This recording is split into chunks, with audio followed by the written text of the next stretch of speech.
കർത്താവായ യേശു ക്രിസ്തുവിൻ്റെ നിസ്തുല്യമേറിയ നാമം ഈ പ്രഭാതത്തിൽ വാഴ്ത്തപ്പെടുമാറാകട്ടെ. പ്രാർത്ഥനയോടെ ദൈവപാദപീഠത്തിലായിരിക്കുന്ന എൻ്റെ എല്ലാ മാന്യമിത്രങ്ങൾക്കും യേശു ക്രിസ്തുവിൻ്റെ നാമത്തിലുള്ള പ്രഭാത വന്ദനത്തെ അറിയിച്ചുകൊണ്ട് നമ്മുടെ പ്രഭാത ചിന്തയിലേക്ക് പ്രവേശിക്കുകയാണ്. ചില നാളുകളായി പുതിയ നിയമ ശുശ്രൂഷയുടെ പല ഭാഗങ്ങൾ നമുക്ക് പഠിക്കുവാനും വിചിന്തനം ചെയ്യുവാനും കർത്താവ് സഹായിച്ചു. നമ്മൾ അത് പോയിന്റ് ബൈ പോയിന്റ് ആയിട്ട് പാർട്ട് ബൈ പാർട്ടായിട്ടൊക്കെ നമ്മൾ പഠിപ്പാൻ കർത്താവ് സഹായിച്ചു. ഇന്നത്തെ പ്രഭാതം കൊണ്ട് പുതിയ നിയമ ശുശ്രൂഷ എന്ന് പറയുന്ന ഈ സബ്ജക്റ്റ് ഇവിടെ അവസാനിക്കുമ്പോൾ നാളെ മറ്റൊരു വിഷയവുമായി നിങ്ങളുടെ അടുക്കലെത്തുവാൻ ആഗ്രഹിക്കുകയാണ്. ഓരോ പ്രഭാതങ്ങളും ഓരോ പുതിയ പുതിയ ചിന്തകളുടെ തുടക്കമായി മാറട്ടെ എന്ന് പ്രാർത്ഥിച്ചുകൊണ്ട് ഇന്നത്തെ പ്രഭാത ചിന്തയുടെ പോയിന്റിലേക്ക് പ്രവേശിക്കുകയാണ്. ഞാൻ മുൻപേ പറഞ്ഞതുപോലെ പുതിയ നിയമ ശുശ്രൂഷയുടെ അവസാന ഭാഗത്തെത്തി നിൽക്കുമ്പോൾ ഇന്നത്തെ പോയിന്റ് ശുശ്രൂഷയുടെ പ്രതിഫലത്തെക്കുറിച്ചാണ്. നമുക്കറിയാം, ഈ ലോകത്തിൽ ജോലി ചെയ്യുന്ന സകല പ്രിയപ്പെട്ടവർക്കും അതിൻ്റെതായ ഒരു പ്രതിഫലം അവർക്കുണ്ട്. എന്നതുപോലെ സ്വർഗീയ പിതാവിൻ്റെ തിരുഹിതമനുസരിച്ച് തിരുവിഷ്ടം ചെയ്യുന്നവന് ഈ ഭൂമിയിൽ ഒരു പ്രതിഫലം ഉണ്ടോ എന്ന് ചോദിച്ചാൽ തുലോം ചുരുക്കമായിട്ടാണ്. എന്നാൽ നമ്മുടെ പ്രതിഫലം എവിടെയാണ്? നമ്മുടെ പ്രതിഫലം ഭൂമിയിലല്ല, സ്വർഗത്തിലാണ്. 2 കൊരിന്ത്യർ ലേഖനം 4-ാം അധ്യായം 18-ാമത്തെ വാക്യത്തിൽ കാണുന്നവയല്ല കാണാത്തവയത്രേ നാം നോക്കുന്നത്. പഴയ നിയമത്തിലേക്ക് നാം ഒന്ന് കണ്ണോടിച്ചേ. പഴയ നിയമത്തിൽ ശുശ്രൂഷ ചെയ്തവർക്ക് അല്ലെങ്കിൽ പഴയ നിയമത്തിലുള്ള ഭക്തന്മാർക്ക് ദൈവം നൽകിയിരുന്ന കാര്യങ്ങൾ ദേശം, സമ്പത്ത്, സന്തതി, വാഗ്ദത്തം എന്നിവയാണ്. അതവരുടെ വിശ്വസ്തതയ്ക്കനുസരിച്ച് കർത്താവ് നൽകിയ പ്രതിഫലങ്ങളാണ്. ഒന്നുകൂടെ ഞാൻ പറയാം, ദേശം, സമ്പത്ത്, സന്തതി, വാഗ്ദത്തം ഒക്കെ കർത്താവ് പഴയ നിയമത്തിൽ വാഗ്ദത്തം ചെയ്ത പ്രതിഫലങ്ങളാണ്. എന്നാൽ പുതിയ നിയമത്തിലേക്ക് വരുമ്പോൾ ഒരു സുവിശേഷകനെ സംബന്ധിച്ചിടത്തോളം, കർത്താവിൻ്റെ വേലക്കാരനെ സംബന്ധിച്ചിടത്തോളം, അല്ല ഒരു വിശ്വാസിയെ സംബന്ധിച്ചിടത്തോളം ആണെങ്കിലും, മത്തായി സുവിശേഷം 5-ാം അധ്യായം 12-ാമത്തെ വാക്യവും 1 കൊരിന്ത്യർ ലേഖനം 9-ാം അധ്യായം 25-ാമത്തെ വാക്യത്തിൻ്റെയും അടിസ്ഥാനത്തിൽ അതിൻ്റെ ഒരു ആകത്തുക ഞാൻ പറയാം.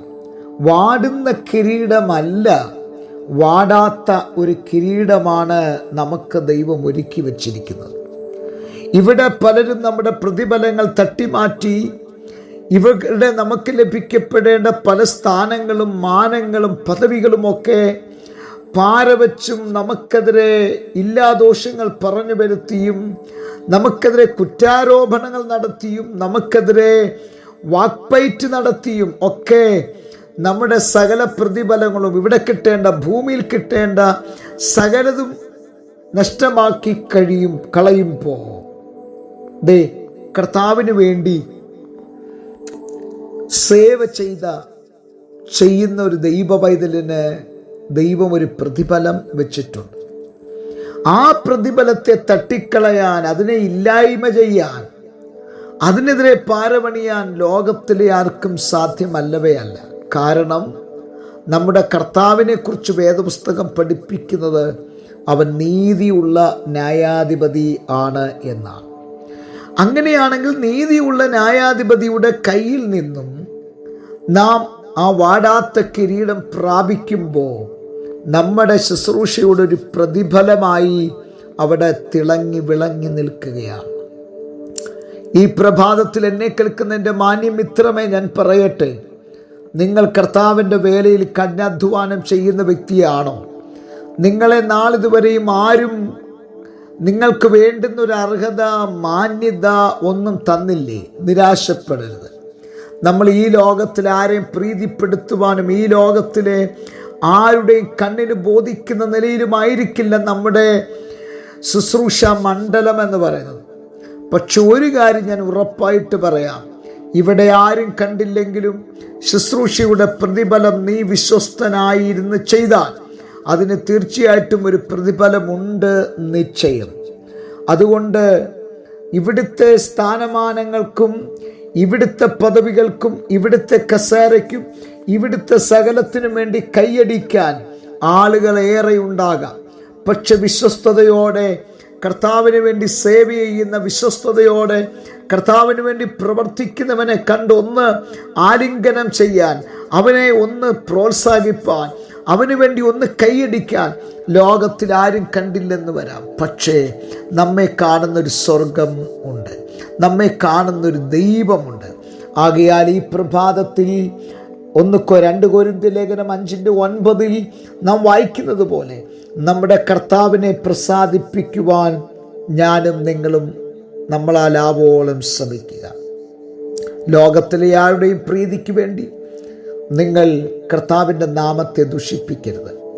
ലോകത്തിൽ ചില പദവികൾ നേടുവാൻ വേണ്ടി നിങ്ങൾ എന്തും കാണിച്ചു കൂട്ടുന്നൊരു മേഖലയിലാകരുത്. കർത്താവിന് ഒരുപാട് പ്രസിദ്ധന്മാരെ അല്ല ആവശ്യം, കർത്താവിന് വിശ്വസ്തന്മാരെയാണ് ആവശ്യം. കർത്താവിന് അഭക്തന്മാരെ അല്ല ആവശ്യം, കർത്താവിന് ഭക്തന്മാരെയാണ് ആവശ്യം. ആകയാൽ ഈ പ്രഭാതത്തിൽ ഈ ശുശ്രൂഷയുടെ ഈ എല്ലാ പോയിന്റുകളും ഞാനിവിടെ പര്യവസാനിപ്പിക്കുന്നു. നാളത്തെ പ്രഭാതത്തിൽ മറ്റൊരു ചിന്തയുമായി, മറ്റൊരു പുതിയ സന്ദേശവുമായി നിങ്ങളുടെ അടുക്കൽ എത്തുന്നതായിരിക്കും, കർത്താവ് അനുവദിച്ചാൽ. ആകയാൽ കണ്ണുകളെ അടയ്ക്കാം, പ്രാർത്ഥിക്കാം. നല്ല ദൈവമേ, സ്വർഗസ്ഥ പിതാവേ, ജനത്തെ അനുഗ്രഹിച്ച് പ്രാർത്ഥിക്കുന്നു, വലിയ അനുഗ്രഹമാക്കി തീർക്കണം, സകല നന്മകളാൽ നിറയ്ക്കണം. യേശു ക്രിസ്തുവിൻ നാമത്തിൽ തന്നെ ആമേൻ. എല്ലാവർക്കും നല്ലൊരു പ്രഭാതം നേരുന്നു. ക്രിസ്തുവിൽ നിങ്ങളുടെ പ്രിയ സഹോദരൻ പാസ്റ്റർ ജോസ് സാമുവേൽ.